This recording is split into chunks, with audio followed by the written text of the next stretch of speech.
मनोजदादा जरांगे पाटलांच्या उपोषणाचा आज 8वा दिवस आहे। काल सरकारची राज्य मंत्रिमंडळाची बैठक झाली।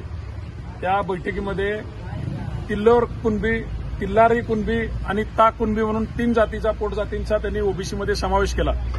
पण मागील 40 वर्षापासून जे आंदोलन चालू आहे, असंख्य आत्महत्या झाल्या, ऐतिहासिक मोर्चे झाले आणि संघर्षयोद्धा मनोज जरांगे पाटलांचं वर्षातलं 6वं उपोषण चालू आहे, तरी हे सरकार दखल घेत नाही। म्हणून त्यांच्या उपोषणाला समर्थन देण्यासाठी सोलापूर शहर व जिल्ह्यातील तमाम मराठा बांधव, सर्व राजकीय पक्ष, सर्व सामाजिक संघटना, सर्व धर्मीय व्यापारी संघटना, चेंबर्स ऑफ कॉमर्स असेल, इथले सर्व आमचे संभाजी ब्रिगेड असेल, मराठा सेवा संघ असेल, सर्व सामाजिक संघटना उद्याच्या बंदमध्ये 26 सप्टेंबर म्हणजे गुरुवारी या बंदमध्ये सामील होऊन मनोज जरांगे पाटलांच्या उपोषणाला समर्थन देण्यासाठी व पाठिंबा देण्यासाठी पूर्ण ताकदीनिशी आम्ही गुरुवारी उतरत आहोत।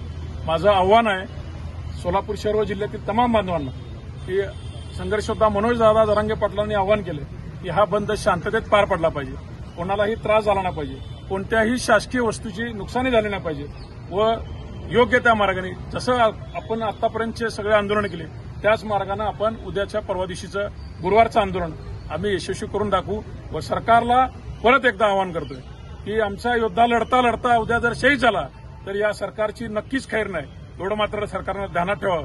नाहीतर असा परत आम्हाला आमच्या समाजाला एवढा प्रामाणिक नेता मिळालेले नेते सगळे बघितले, आपण सगळे आपले घराभराचे काम करतात, पण आमच्या समाजासाठी स्वतःच्या घरावर तुळशीपत्र ठेवून एका सर्वसामान्य ऊसतोड कामगारानं जे ऐतिहासिक आंदोलन उभा केलंय त्या आंदोलनाला सर्व धर्मीयांनी पाठिंबा दिलेलाच आहे, अजूनही परवा दिवशी देतील अशी अपेक्षा बाळगतो आणि सर्व पत्रकार बांधवांना अनेक विनंती करतो तेवढ्याच ताकदीनं तुम्हीही असं वार्तांकन करा की लवकरात लवकर सरकारनं या आंदोलनाची दखल घ्या। त्या दिवशी मोर्चा किंवा सभा असणार आहे का तुमच्याकडे? नाही, आपण फक्त बंदचं आवाहन केलं। त्या दिवशी सोलापूर शहरातले सर्व शाळा कॉलेजेस असतील, शासकीय व खासगी आस्थापना असतील, त्या दिवशी बंद राहतील।